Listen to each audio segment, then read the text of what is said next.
দর্শক আপনাদের সবাইকে শুভেচ্ছা আমন্ত্রণ জানাচ্ছি প্রথম আলোর আজকের বার্তা কক্ষে।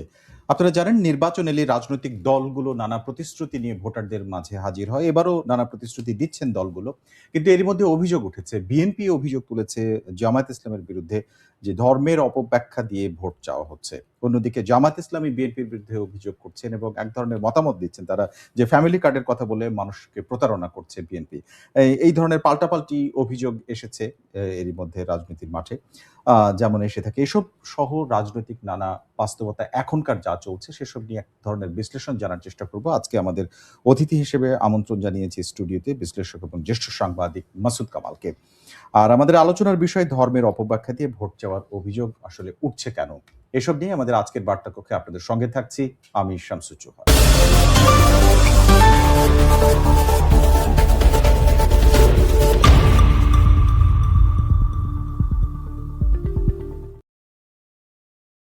দর্শক চলে যাচ্ছে আজকের বার্তা কক্ষের অতিথির কাছে সরাসরি জ্যেষ্ঠ সাংবাদিক এবং বিশ্লেষক মাসুদ কামাল আজকের অতিথি। আপনাকে স্বাগত। জি, অনেক ধন্যবাদ। আমি আজকে আপনি নিশ্চয়ই লক্ষ্য করেছেন যে বিএনপির দলীয় নির্বাচন পরিচালনা কমিটির মুখপাত্র এবং দলের চেয়ারম্যানের উপদেষ্টা মাহদি আমিন তিনি একটা বিষয় হাজির করেছেন সাংবাদিকদের সামনে যে ধর্মীয় বিশ্বাস এবং আবেগকে ব্যবহার করে ভোটারদের প্রভাবিত করার চেষ্টা হচ্ছে, এই ধরনের অভিযোগ করেছেন। এরপরে অনেক বিস্তারিত গত কয়েকদিনের বিভিন্ন ঘটনার প্রেক্ষিতে এই অভিযোগটা করেছেন। তার দুটো পরিচয়, একটি হচ্ছে নির্বাচন পরিচালনা কমিটির মুখপাত্র এবং একই সাথে দলীয় চেয়ারম্যানের উপদেষ্টা। কাজে এটি দলীয় অবস্থান বিএনপির বলা যেতে পারে। বিএনপির বক্তব্য আমরা শুনছি। আপনার মানে এই অভিযোগটা উঠছে, আপনার বাস্তবতাটা কি মনে হয়, আপনার বিশ্লেষণ কি? দেখেন, আমি বলি আপনাকে, এই অভিযোগটা আমার কাছে মনে হয় যে অতটা আপনার মানে এই কি বলে নির্বাচনে যে আচরণ বিধি আছে তার সঙ্গে খুব একটা সাংঘর্ষিক না। এই কারণে আমাদের আরপিওতে কিন্তু আপনি এটা বললে আপনাকে আটকাবে তা কিন্তু না। আরপিওতে ধর্মীয় যে কথাগুলি বলা হয়েছে সেটা হলো যে আপনি ধর্মীয় যে উপাসনালয় সেখানে আপনি কোনো ধরনের প্রচারণা চালাতে পারবেন না। এই যে ধর্মীয় যে একটা লোভ দেখানো, প্রলোভন দেখানো, এটা মানুষ তো বুঝে, মানুষ বুঝে। আপনারা যে কাজটা করতে পারেন, মানে ওনারা যে কাজটা করেছেন, মাহদি আমিন যেটা বলেছেন এটা বলেছেন, কিন্তু এর সবচেয়ে বড় জবাব তো তারেক রহমান নিজেই দিয়ে দিয়েছেন। মৌলভীবাজারে যে প্রোগ্রামটা উনি করেছিলেন প্রথম দিন, সেখানে উনি তো একজন লোককে মঞ্চ থেকে মানে সবার মাঝখান থেকে ডেকে এনে উনি বোঝানোর চেষ্টা করছেন যে, এবং লজিক দিয়ে বুঝিয়েছেন যে এভাবে বেহেশতের টিকিট বিক্রি করা যায় না। এনাফ। এখন জামাত কি বলছে? জামাত কিন্তু জামাতের দু একটা নেতা, এবং জামাতের নেতা নয় কিন্তু জামাতের হয়ে কথা বলেন একজন ব্যারিস্টার, তো আমি দেখছি উনি কিন্তু বলেছেন যে জামাতকে ভোট দিলে ইহকাল এবং পরকাল দুই কালেই শান্তি হবে। এখন পরকালে গ্যারান্টি উনি দিতে পারেন কিনা এটা আমি জানি না, তবে ওনাদের আবার একটা ব্যাখ্যাও আছে। আচ্ছা, এটা কিভাবে আসলে? হ্যাঁ, ব্যাখ্যাটা তারা এভাবে দেয়। আমার কাছে কয়েকদিন আগে একজন ওদের লিডার দিচ্ছিল আর কি ব্যাখ্যাটা। এভাবে দেয় তারা বলে যে পরকালে আপনি বেহেশতে অথবা কিভাবে যাবেন, দুনিয়াতে ভালো কাজ করলে যাবেন। এখন উনি বলছেন যে জামাত একটা ভালো দল, জামাতকে ভোট দিয়ে একটা ভালো কাজ হবে, এবং অন্য দলকে দিলে খারাপ কাজ হবে। তো আপনি যদি খারাপ কাজ না করে ভালো কাজ করেন তাহলে তো আপনার বেহেশতে যাওয়ার জন্য তো এটা একটা ইতিবাচক কারণ হতেই পারে। আচ্ছা, তারা এইভাবে ব্যাখ্যা দেন। কিন্তু হতে পারে আর যাবেন, যেতে পারবেন, দুটাতে এক জিনিস না। কিন্তু এটা আসলে আপনি পারেন না। আমার কথা হলো, এক নম্বর কথা হলো, খুব এটার জন্য ওই যে আবার দেখলাম যে জামাতের যে মহাসচিব যিনি সেক্রেটারি জেনারেল, উনি বলছিলেন যে বিলাত থেকে একজন এসেছেন, ফতোয়া দিচ্ছেন, উনি একজন মুফতি হয়েছেন, এ বলতেছেন। এগুলো আবার অর্থহীন কথা। অর্থহীন কথা এই কারণে, এই সাধারণ ছোট্ট কথাটা বলার জন্য আপনাকে মুফতি হতে হবে না, মুফতি হওয়ার দরকার নাই। ইসলাম সম্পর্কে যাদের একদম মিনিমাম জ্ঞান আছে তারাও বলতে পারবেন যে আপনি কাউকে বেহেশতের টিকিট দেওয়ার ক্ষমতা রাখেন না, কেউ রাখে না, এই পৃথিবীর কেউ না, কেউ বলতে পারবে না তুমি বেহেশতে যাবা, কেউ না। কারণ উনি নিজেই যাবেন কিনা সেটা আল্লাহর ইচ্ছার উপর ডিপেন্ড করে, ওনার ইচ্ছার উপর ডিপেন্ড করে না। একদমই তাই। মানে সাধারণ হিসেবে সাধারণ মানুষ এটাই মনে করেন। কিন্তু তারপরেও একেবারে ধর্মের ব্যাপারে মানুষের এক ধরনের দুর্বলতা আছে, সেইটাকে কাজে লাগানো হচ্ছে কিনা। আপনি যার কথা বলছিলেন তার নাম ASM শাহরিয়ার কবির, তিনি একজন আইনজীবী, তিনি একজন ব্যারিস্টার। 23শে জানুয়ারি মাত্র 2 দিন আগে তিনি যে বক্তব্যটা দিয়েছেন আমি তার কোট করে পড়ছি। সবার ইমানি দায়িত্ব দাঁড়িপাল্লাকে জয়লাভ করানো। এবং তিনি বলেছেন যে দাঁড়িপাল্লা যদি না ভোট দেন কিয়ামতের দিন কি উত্তর দেবেন? তাই তো। তা আমি কি উত্তর দেবো ভাই? তোমাকে বলতে হবে। তুমি যে এটা বলতেছো, তুমি কিয়ামতের দিন কি উত্তর দেবে এই কথা বলার অপরাধে? সেটাকে ঠিক করো না ভাই। আমার যেটা ইমানের হুম, দায়িত্ব, তুমি যে কথাটা বলতেছো, এই যে তুমি হুম, ইনফরমেশনটা মানুষকে দিচ্ছ, হুম। এই কথা বলার অপরাধে তুমি কিয়ামতের দিন কি জবাব দেবা? ওইটা ঠিক করা আছে? ওইটাকে তাকে ওকে। ঠিক করতে বলেন। এবার আসি মোহাম্মদ শামীম আহসান। তিনি হচ্ছেন জামায়াতের, উনি তো দলের কেউ নন, কিন্তু দলের হয়ে এই বক্তব্য দিয়েছেন। সরাসরি প্রার্থী নন। কিন্তু আরেকজন বলছেন, জামায়াতের আরেক নেতা মোহাম্মদ শামীম আহসান। তিনি বরগুনা জেলা জামায়াতে ইসলামের সহকারী সেক্রেটারি জেনারেল। জি। তার বক্তব্যটা এরকম, আপনি জানেন যে ঢাকা বিশ্ববিদ্যালয়ে জামায়াত ঠিক সরাসরি না, ছাত্র শিবির জয়লাভ করেছে। সেই প্রসঙ্গে তিনি একটা মন্তব্য করেছেন। আপনি নিজেও ঢাকা বিশ্ববিদ্যালয়ের ছাত্র। ঢাকা বিশ্ববিদ্যালয়ের এটা নিয়ে প্রতিবাদও হয়েছে। ঢাকা বিশ্ববিদ্যালয়ের কেন্দ্রীয় ছাত্র সংঘ ডাকসু মাদকের আড্ডা ছিল এবং তাছাড়াও নারীদেরকে আঘাত করেও তিনি এক ধরনের শব্দ উচ্চারণ করেছেন। প্রশ্ন হচ্ছে যে শামীম আহসান এটা দিয়ে তাহলে কি এইটা বোঝানোর একটা চেষ্টা যে বিভিন্ন বিশ্ববিদ্যালয়ের ডাকসু, রাকসু, জাকসু এগুলোর যে নির্বাচনী ভোটে জয়লাভ, সেইটার একটা ধারাবাহিকতা এবং ওইভাবে দেশকে শুদ্ধ তার ভাষায় তো শুদ্ধ করার কথা তিনি দেখেন, ইঙ্গিত উনি করেছেন। যেটা বলেছেন আমি কিন্তু এটা হুম, দেখেছি কালকেই। হ্যাঁ, দেখার পর আমি আজকে সারাদিন ওয়েট হুম, করছিলাম যে জামাতের পক্ষ থেকে এই কথাগুলো প্রতিবাদ করা হয় হুম, কিনা। জামাত কোনো প্রতিবাদ করেনি। না করার ফলে আমার ধারণা হয়েছে হয়তো জামাতও এটা মনে করে। আচ্ছা। যদি জামাত এটা মনে করে তাহলে আমি বলবো জামাত খুবই ভুল মনে করে। কারণ হলো কি, আপনি যদি মদের আড্ডাখানা মনে করেন, আড্ডাখানাটা কোথায় দেখেন না? হুম, আপনি তো আড্ডাখানাটা ভেঙে দিয়েছেন। হ্যাঁ, কখন ভাঙলেন ভাই? কোনো নিউজ তো দেখলাম না। হুম, অথবা কাউকে তো আপনারা দেখালেন নাই যে এখানে আড্ডাখানা ছিল আমি ভেঙে দিয়েছি। হুম, অথবা নারীদের নিয়ে যে মন্তব্যটা উনি করেছেন, হুম, ওই নারীদের দেখান না যে এই নারীটা এরকম করেছে আমরা তাকে বন্ধ করেছি। বলেন না রে ভাই, দেখান না। হুম, সুইপিং কমেন্ট করেন কেন? আজগুবি কথা বলেন কেন? এই যে কথাগুলি বলা, এগুলির মাধ্যমে হয় কি, একটা বিশ্ববিদ্যালয়ের অনেক স্টুডেন্টদের ব্যাপারে সাধারণ মানুষের মধ্যে একটা নেগেটিভ ধারণা যায়। এটা কিন্তু গীবতের চেয়েও খারাপ। হুম, গীবত জিনিসটা হলো যে মনে করেন আমার একটা দোষ আছে। আমার একটা দোষ আছে। হুম, এই দোষটা আপনি আমার অ্যাবসেন্সে ৫ জনের সঙ্গে আলাপ করলেন। এটা হলো গীবত। হুম। ইসলামে এই গীবতটাকে ভয়ংকর খুবই অপরাধ হিসেবে নেগেটিভ বিবেচনা ভাবে করা দেখা, হচ্ছে। জি। কিন্তু যেটা আমার দোষ নাই, হুম। আপনি যদি সেটাও বলেন, তো এটা গীবতের চেয়েও খারাপ। হ্যাঁ, মানে মিথ্যা অপবাদ দেয়া হ্যাঁ, হইল। যেই হুম, দোষটা আমার আছে, হ্যাঁ, এইটাই ইসলাম বলতে না করে। হুম, যে তুমি এটাকে ঢেকে রাখো, বলো না। আর যে কাজ আমি করি নাই, আপনি যখন সেটা বলেন, সেটা তো আরো ভয়ংকর অপরাধ। হুম, এবং তারও চেয়ে বড় কথা হলো, একজনের ব্যাপারে বললে, শুধু একজনের ব্যাপারে বলে নাই, অনেকের ব্যাপারে বলেছে। হুম। অনেকের। সে তো অনেকের ব্যাপারে এটা বলেছে। একটা গোষ্ঠীকে তো বলা হচ্ছে। ওই ভদ্রলোককে আসলে প্রমাণ করতে হবে যে এইটাই কি জামাত কিনা। হুম, যদি এইটাই জামাতের একটা নমুনা হয়, জামাত যদি ওই লোকের শামীম আহমেদের মতো হয়, হুম। তাহলে ভাই তো আমার দেশের জন্য তো এটা ভয়ংকর বিপদ সামনে অপেক্ষা করছি। কখন কোনটাকে কি বলে ফেলাবে, এটা তো ভাই ঠিক নাই। এটা তো ভয়ংকর একটা বিপদ। আমি মনে করি জামাতে যারা নাকি সিনিয়র লিডার আছেন, যারা সেন্সিবল লোকজন আছেন, তাদের এই ব্যাপারে একটা মন্তব্য দেওয়া উচিত। আর যদি মন্তব্য না দেন, তাহলে আমরা ধরে নেব জামাত আসলে এই টাইপেরই। এখন এর মধ্যে আপনি নিশ্চয়ই লক্ষ্য করেছেন ঢাকা বিশ্ববিদ্যালয়ের পক্ষ থেকে প্রতিবাদ জানানো হয়েছে। বিশেষ করে শিক্ষার্থীদের যে প্রতিবাদটা সেটা খুবই স্পষ্ট ছিল। তারা খুবই সরাসরি বলেছে এবং কুশপুত্তলিকা দাহ করেছে। আ এই ঘটনাগুলো পরপর ঘটেছে। আমি এবারে একটু বিএনপির দিকে আসতে চাই। সেটা হচ্ছে যে এখন পর্যন্ত বিএনপির বেশ কয়েকটা জনসভা হয়েছে। বিশেষ করে ২ টো সফর। একটা হচ্ছে সিলেট থেকে ঢাকা পর্যন্ত, আরেকটি চট্টগ্রাম থেকে। এরপরে তো আরো আছে। এখন পর্যন্ত যে প্রচারণা উম আ শুরুর আগে, নির্বাচনের আগে যেটা এসেছে, তারেক রহমান দেশে ফিরবেন কিনা? কিন্তু এসে গেছেন এবং তিনি প্রচারণায় সরাসরি অংশগ্রহণ করছেন। আপনার কি মনে হয় যে বিএনপি এই জায়গাটায় খানিকটা নির্ভার যে তারেক রহমান এসে গেছেন, তিনি মাঠে আছেন, কাজেই উম আর অসুবিধা নাই? শুনেন, বিএনপি অনেক আগের থেকে নির্ভার। তারেক রহমান আসার আগের থেকে তারা নির্ভার। তাদের ভাবখানা এরকম, তারা বোধহয় জিতেই গেছেন। এখন হয়তো কোনো লিডার হয়তো শেরওয়ানি বানানোর অর্ডার দিয়ে দিচ্ছেন যে আর তো কয়দিন, এর মধ্যে শেরওয়ানি বা পাওয়া যাবে কিনা ১২ তারিখের এরকম। পরে, হ্যাঁ। তো ওনাদেরকে আমি বলবো ভাই, এরকম শেরওয়ানির অর্ডার ৯১ সালে আওয়ামী লীগও দিছিল, দিয়ে কাজ হয় নাই। হুম, খরগোশও নির্ভর হওয়ার কারণে কচ্ছপের কাছে হেরে যায়।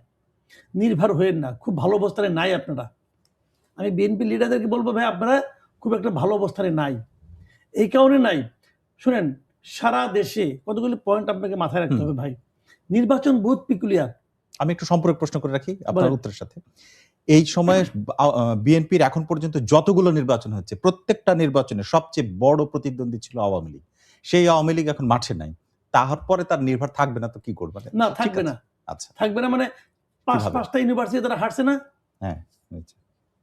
একটা তো জিততে পারে নাই। হুম, লজ্জা করে না? হুম, কিভাবে হয় নির্ভর তারা? কেন হারছে? ইয়াং জেনারেশন তাকে ভোট দেয় না কেন? হুম, কেন ভোট? একটা কথা মাথায় রাখবেন ভাই, 4.5 কোটি ভোট হলো ইয়াং। 4.5 কোটি ভোট আছে যারা নাকি এবার প্রথমবার ভোট দিবে। হুম, আচ্ছা আসেন, একটু আমাকে যদি সময় দেন আমি একটু ব্যাখ্যা করে বলি জি, আপনাকে। নিশ্চয়ই।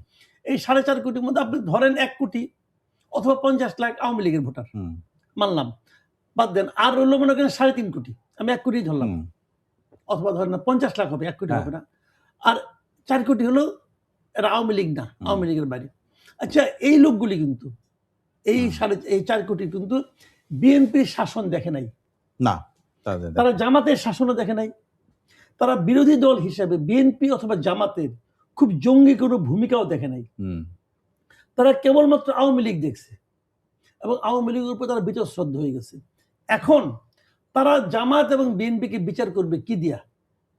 তারা জামাত এবং বিএনপিকে বিচার করবে 2024-এর 5ই আগস্টের পরে কি কি ঘটছে তা দিয়া।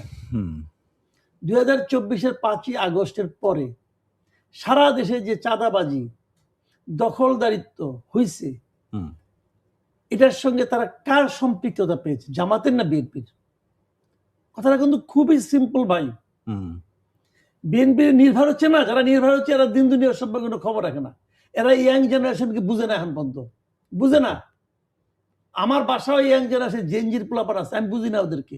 আমার নিজের ছেলেকে আমি বুঝি না।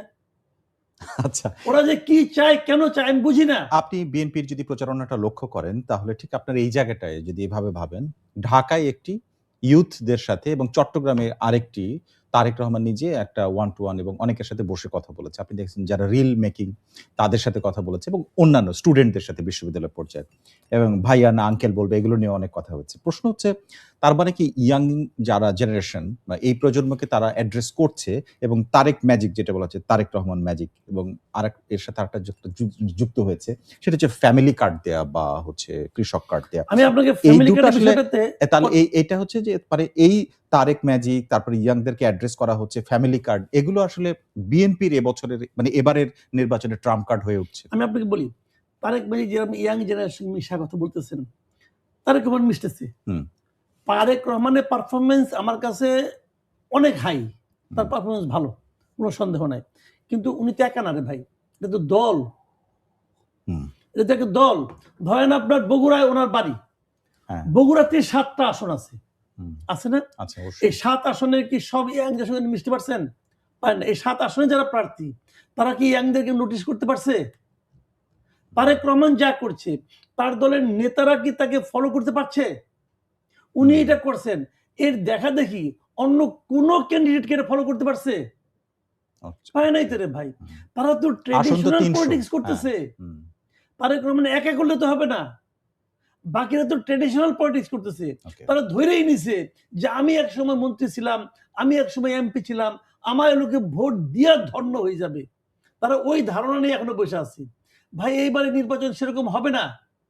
আমি আপনাকে ওকে, বলি শুনেন, মাথায় রাখেন।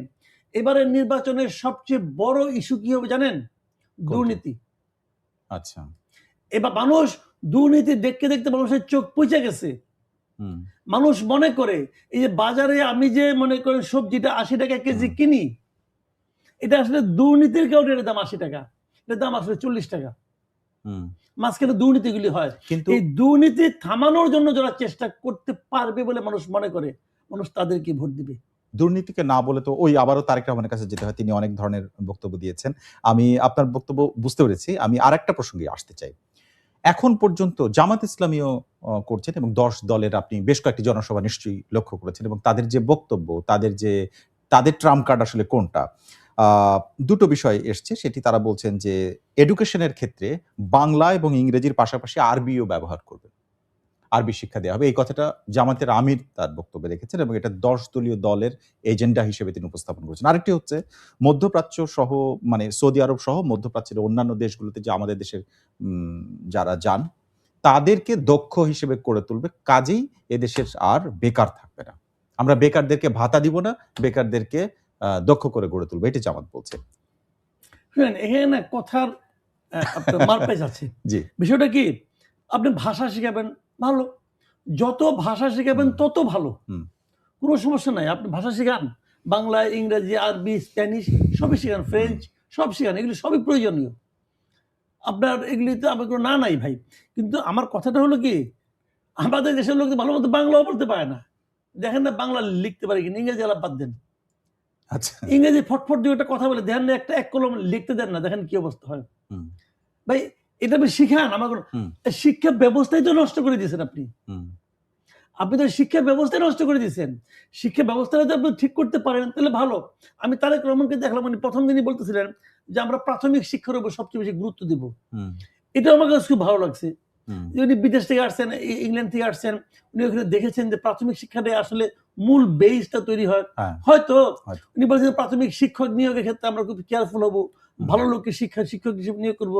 দেখেন না কি করতেছে। এই জানুয়ারি মাসের 9 তারিখে পরীক্ষা হয়েছে প্রাইমারি স্কুলের সহকারী শিক্ষক। রকেট গতিতে, আপনাদের পত্রিকাতে দেখলাম যে রকেট গতিতে সবার নিয়োগ এই সরকার যাওয়ার আগে দিয়ে যাবে। মানে দ্রুত এটা শেষ করা। 8 লাখ পরীক্ষার্থী, 8 লাখ, 10 দিনে তার রেজাল্ট হয়ে গেছে লিখিত পরীক্ষার। এখন ভাইবা দিব। তার মানে তারেক রহমান যে বলতেছে আমি ভালো শিক্ষক দিব, তার আগেই শিক্ষক দিয়ে এর আগেই আপনার 15,000 নেওয়া হয়ে যাবে। তো এখন আমি এইটাই বলতে চাচ্ছি যে বিষয়টা হলো কি, যে অনেকেই অনেক কিছু করতেছেন ভালো, স্বপ্ন দেখানো ভালো, স্বপ্ন ছাড়া মানুষ বাঁচবে না। এবং এগুলি স্বপ্ন আমাদের দেখতে হবে কি এগুলি কি বাস্তবায়নযোগ্য স্বপ্ন কিনা। আরেকটি যেটি স্পষ্ট বলেছে, আপনি ইংরেজির কথা পর্যন্ত বলেছেন, কিন্তু তার সাথে আরেকটি ভাষার কথা বলেছে আরবি, সেইটা এবং সকল পর্যায়ের শিক্ষার ক্ষেত্রে, শুধুমাত্র মাদ্রাসার মধ্যে এটা সীমাবদ্ধ থাকবে না, এটি বলছে। এইটার মধ্যে আসলে মানে এটা দিয়ে আসলে কি এর লাভ? মধ্যে এক ধরনের ধর্মীয় সুরসুরি আছে ভাই। আচ্ছা। এর মধ্যে এক ধরনের ধর্মীয় সুরসুরি আছে। দেখেন ইসলাম ধর্ম সঠিকভাবে পালনের জন্য, যথাযথভাবে পালনের জন্য আরবি অত্যাবশ্যক নয়, একদম অত্যাবশ্যক নয়। আপনি পড়েন, কোরআন বাংলায় অনুবাদ পাওয়া যায়, পড়েন না কেন?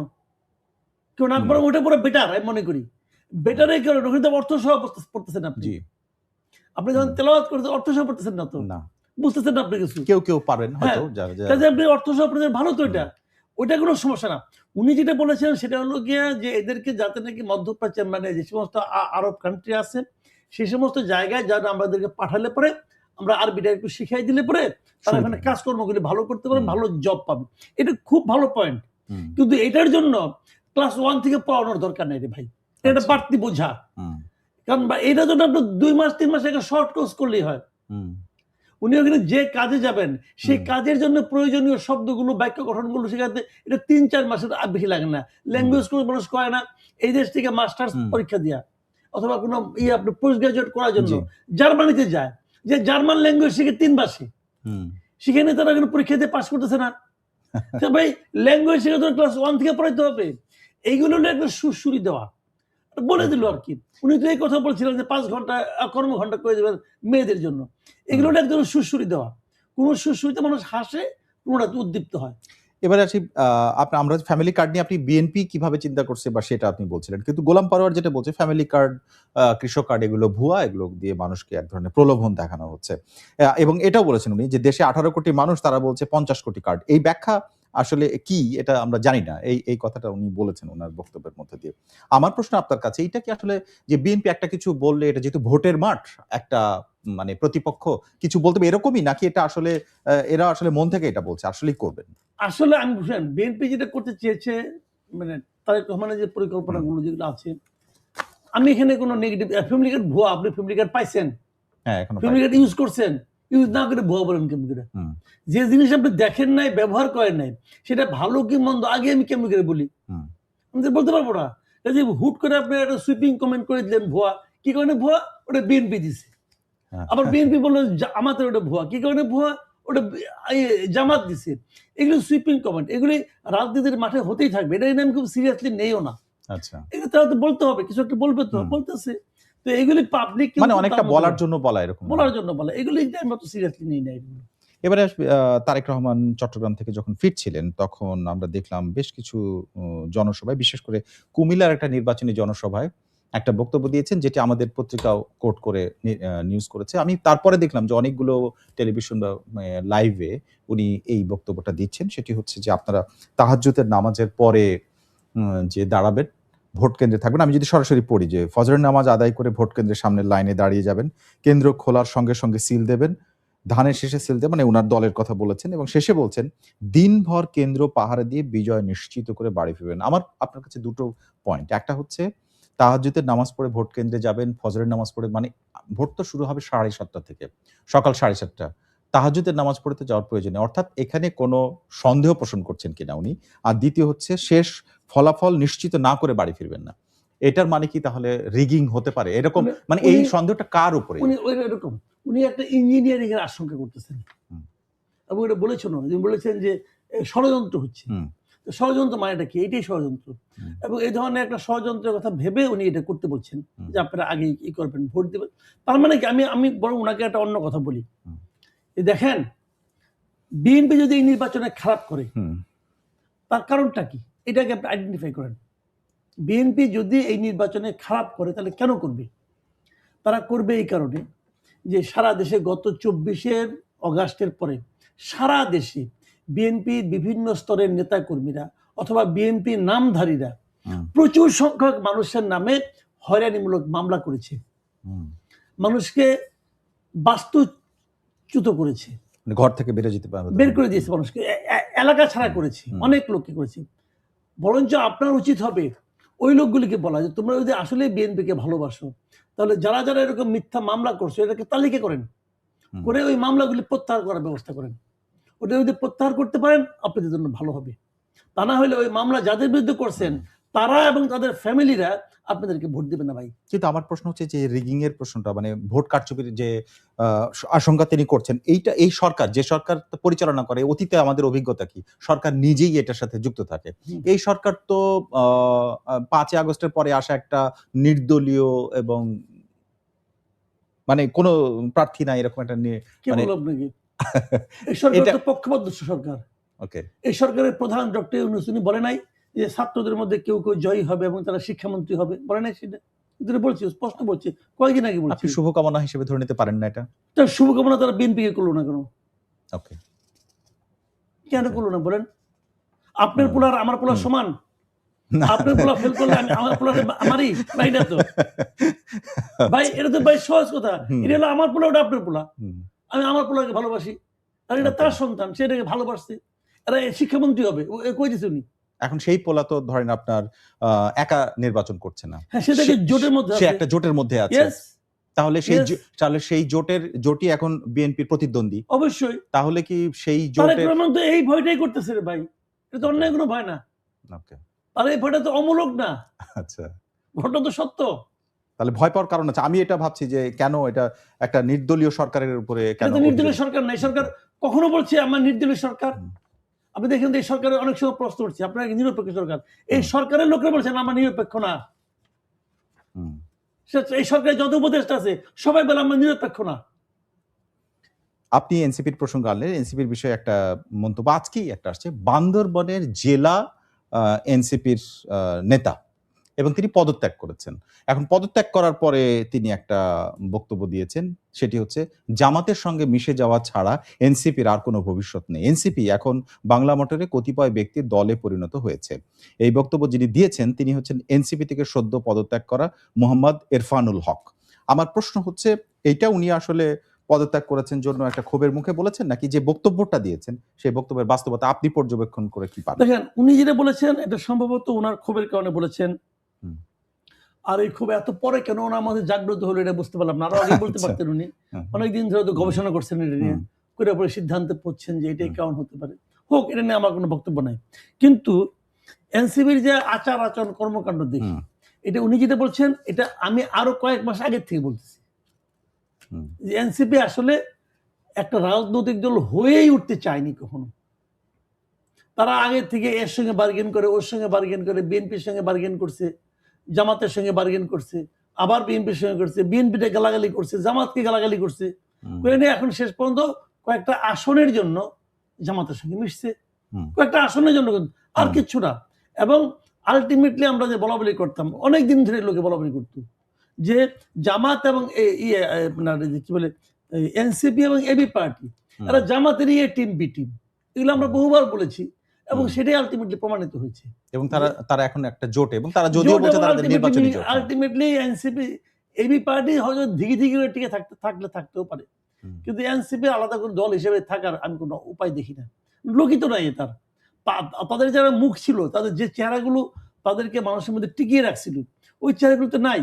এবং তারও যে ভয়ঙ্কর ব্যাপার কেমন বলি আপনাকে, এই নির্বাচনে এনসিপিতে আমি দেখি তো 2 থেকে 3 জন লোক ছাড়া আর কেউ 2 থেকে 3 জন প্রতিদ্বন্দ্বিতা করতে পারবে, জিতবে কিনা আমি জানি না। আমার বিবেচনা 3 জন ম্যাক্সিমাম, 3 জন মোটামুটি একটু মানে ফাইটে আসবে, বাকিরা কোনো পাত্তা নাই। তো যারা হেরে যাবে তাদের যে কি হবে আমি জানি না, কারণ তারা কিন্তু অনেকে বলে যে তারা নাকি জামাতের সঙ্গে গেছেও এই কারণে, তারা নাকি নিরাপত্তাহীনতায় ভুগতেছে, তারা নাকি মনে করে যে এই সরকার চলে যাওয়ার পর তাদেরকে আর প্রোটেকশন দেবে না, কাজে তারা প্রোটেকশন পাওয়ার লোভে জামাতের সঙ্গে গেছে। হইতে পারে ভাই, যদি জামাত ক্ষমতায় না যায় তাহলে জামাতের সঙ্গে মিশে যাওয়া ছাড়া তাদের আর কোনো উপায় নাই, আর ক্ষমতায় গেলে তো আরো মিশে যাবে। অর্থাৎ ওই বক্তব্যটাকে আপনি সাপোর্ট করছেন। আমরা আলোচনায় মানে শেষের দিকে নির্বাচনের ক্ষেত্রে অন্যান্য সময় পোস্টার, ব্যানার এগুলোর যে একটা দৌরাত্ম্য ছিল, সেখান থেকে সোশ্যাল মিডিয়া এসেছে, এটা নিয়ে অনেক আলোচনা হচ্ছে। আপনার কাছে মনে হয় কিনা, আমি একটা পরিসংখ্যান হাজির করি, আজকে আমাদের একটা রিপোর্টও এসেছে যে অনুসারীর সংখ্যা এবং পোস্টের রিয়াকশন এগুলো দিয়ে আসলে ভোটের উপরে প্রভাব পড়ে কিনা। খোদ তারেক রহমান সহ এনসিপির নেতা নাহিদ ইসলামের হচ্ছে 12 লাখ, জামাতের নেতা শফিকুর রহমান তার হচ্ছে 23 লাখ, এবং তারেক রহমানের হচ্ছে 56 লাখ। আমি যদি দলগুলোর যে জনপ্রিয়তার বেসিস দেখি, তার কিন্তু এক ধরনের মানে ক্রমটা এরকম কিনা, মানে এরকম দেখেন আপনি যে তারেক রহমান 56, শফিকুর রহমান 23 লাখ এবং নাহিদ ইসলামের 12 লাখ, আরো অনেক নেতার অনেক রকম আছে। তো এইটা আসলে কি প্রভাব ফেলবে নাকি এটা আসলে সোশ্যাল মিডিয়াই? সোশ্যাল মিডিয়ায় প্রভাব ফেলবে না, কারণ এই আপনার যে তারেক রহমানের যারা ফলোয়ার আছে অথবা যারা আছে তারা সবাইকে ওনার আসনগুলিতে, তা তো না, সারা দেশে, সারা দেশে ছড়িয়ে আছে, বিদেশেও আছে, দেশের বাইরেও আছে, অনেক জায়গায় আছে। তো এগুলি খুব একটা প্রভাব ফেলে না, কিন্তু একদম যে ফেলে না তাও না, মানুষের মধ্যে তো ওনাদের কথাগুলি ছড়িয়ে পড়ে। হ্যাঁ, কাজে এটার কিছু ভূমিকাও আছে, একদম ভূমিকা নাই তাও তো না, আছে কিছু ভূমিকা। আবার আমি অতটা সিরিয়াসলি নেন, ইলেকশনের জন্য এটা সিরিয়াস না। কিন্তু অন্যান্য যে প্রচারগুলো, মানে অপপ্রচার কিংবা প্রচার, যে দলীয় পেজ থেকে বা বিভিন্ন রকম যে এই সময়ে গজিয়ে ওঠা কিছু পেজ, এগুলো কি কিছু ভূমিকা রাখতে পারে মনে হয় আপনার? শুনেন, এগুলো আলোচনায় আসে, একদম অশিক্ষিত অথবা অর্ধশিক্ষিত মানুষের মধ্যে প্রভাব বিস্তার করে, একদম যে করে না তা না। যেমন আমি বলি আপনার যে বিদেশি যে লোকগুলো আছে, এই পিনাকি বলেন অথবা ইলিয়াস বলেন, এদেরও তো কিছু ভক্ত টক্ত আছে, এবং এরা যদি শেষ মুহূর্তে বলে অমুককে ভোট দেন, তার পক্ষে হয়তো একটা ভোটও পড়বে না, তা মনে করি না। তার কথা 5 জন লোকও শুনবে না, তা মনে করি না। অনেকেই শুনবে। এগুলো প্রচার আছে, মানুষ দেখবেন যারা ইলেকশনে যখন ক্যাম্পেইন করতে যায় তখন বড় বড় ফিগারকে নিয়ে যায়, এলাকার সম্ভ্রান্ত ব্যক্তিকে নিয়ে যায়। কেন নিয়ে যায়? একটা প্রভাব বিস্তার করার জন্যই তো নিয়ে যায়, ভাবে যেন এই লোকটা যখন বলতেছে তাহলে তার কথাটা শুনি। এরকম এখানেও আছে, যেমন আপনাদের এই টিভিতে মনে করেন, আপনাদের টেলিভিশনের একটা প্রভাব আছে, কিন্তু আপনাদের এই পত্রিকার একটা প্রভাব আছে। আপনারা যদি মনে করেন আকারে ইঙ্গিতে আরে ঠারে বলেন যে অমুককে ভোট দিলে ভালো হবে, প্রভাব পড়বে মানুষের মধ্যে। যারা আপনাদের উপর আস্থা রাখে তারা তো প্রভাব পড়বেই। কিন্তু আমি মনে করি কি জানেন, আলটিমেটলি আপনি কি করবেন এটা শুনে নয়, আপনি কি করছেন এটা দেখে লোকে ভোট দেয়।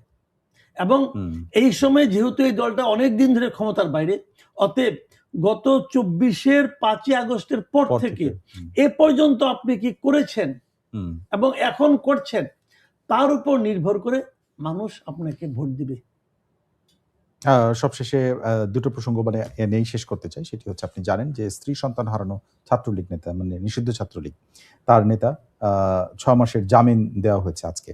তো স্ত্রী এবং তার ছেলের বয়স 9 মাস, যে 9 মাসের মধ্যে সে তাকে দেখেনি, তো তাকে প্যারোলে মুক্তি ছাড়া হয়নি, কিন্তু তারপরে আসলো। এটা আসলে বেশ কিছু মানবাধিকার সংগঠন সমালোচনা করেছে, পত্রিকায় এসেছে এবং সোশ্যাল মিডিয়ার সমালোচনা হয়েছে। আপনার মনে হয় কিনা এগুলোর কিছু প্রভাব এটার উপরে আছে? এগুলোর প্রভাব সরকারের উপরে পড়ছে। আমি বলি আপনাকে, এই ছেলেটাকে জামিন আপনি এখন দিলেন, কি কারণে দিলেন? ওই কবরে পানি ঢালার জন্য নাকি কবরের মাটি শুকানোর জন্য, যে বাতাস করবে? কেন দিলেন কেন? সে তো তার বাচ্চাটাকে পর্যন্ত করে নিতে পারে নাই। তার জেলে যাওয়ার পরে আপনি তাকে জামিন আপনি দিলেন না কেন? ভাই, জামিন দেওয়াটা তো মানুষের অধিকার, জামিন পাওয়াটা মানুষের অধিকার। হুম, এই সরকার আগের সরকার যা করছে এই জামিন দেওয়ার ক্ষেত্রে তার চেয়ে খারাপ। আওয়ামী লীগ হুম, সরকার বিভিন্ন জামিন দেওয়ার ক্ষেত্রে যা করছে এই সরকার তার চেয়ে অনেক খারাপ। এবং এই ইউনূসের সরকার নিয়ে মানুষ একদিন এই আলোচনাগুলো করবে। আপনি দেখেন আমাদের এক সাংবাদিক হুম, আনিস আলমগীরকে আপনি হুম, জেলে আটকে রাখছেন কেন? কি হুম, যুক্তি তার বলেন? তার বিরুদ্ধে যে মামলা করছেন ওটা কোনো মামলা হলো?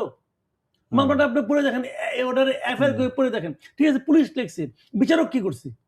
যে হুম, বিচারক ওটা দেখে এই বিচারক তো ভাই আমাদের নিম্ন আদালত কি নিম্ন আদালত আছে? আর আমরা আগে বলতাম যে হুম, উপরে থেকে ফোন আসে, জামিন হয়, জামিন হয় না। এখন আমরা কি বলবো? হুম, তো আমরা এগুলো কি দেখতেছি? তো এগুলি ভাই জামিন পাওয়াটা আপনি তবে মামলা করেন ভাই, ২০ টা মামলা করেন না করছে হুম, কারা? কিন্তু আপনাকে জামিন দিবেন না কেন?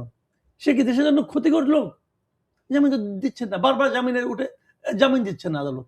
কেন? সেটি একটা যে বিশ্লেষণ এগুলি না দরকার। দেওয়ার মাধ্যমে হুম, ভাই সরকার বলে, কে বলে, কি বলে আমি জানি না।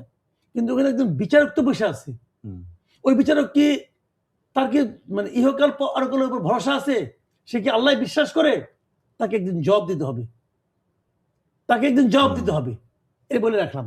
অনেক, অনেক ধন্যবাদ মাসুদ কামাল ভাই আজকে আমাদেরকে সময় দেওয়ার জন্য। অনেক ধন্যবাদ আপনাকে। দর্শক আমাদের সঙ্গে ছিলেন জ্যেষ্ঠ সাংবাদিক এবং বিশ্লেষক। আ আজকে আমরা আলোচনা শুরু করেছি ধর্মের অপব্যাখ্যা দিয়ে ভোট চাওয়ার যে অভিযোগ বিএনপি করেছে জামাতের বিরুদ্ধে, সেটি নিয়ে আলোচনা শুরু হলেও এই সময়ের রাজনৈতিক নানা দিকের বিশ্লেষণ আমরা জানার চেষ্টা করেছি তার কাছ থেকে। এরকম আরো রাজনৈতিক বিভিন্ন খবরের আপডেট এবং বিশ্লেষণ জানতে আমাদের সঙ্গে থাকুন প্রথম আলোর এই আয়োজন বার্তা কক্ষে রবি থেকে বৃহস্পতিবার পর্যন্ত। দেখুন প্রথমআলো.com, প্রথম আলোর ইউটিউব, ফেসবুক সহ সোশ্যাল মিডিয়া প্ল্যাটফর্মগুলোতে। আজকে যারা সঙ্গে ছিলেন আপনাদের সবাইকে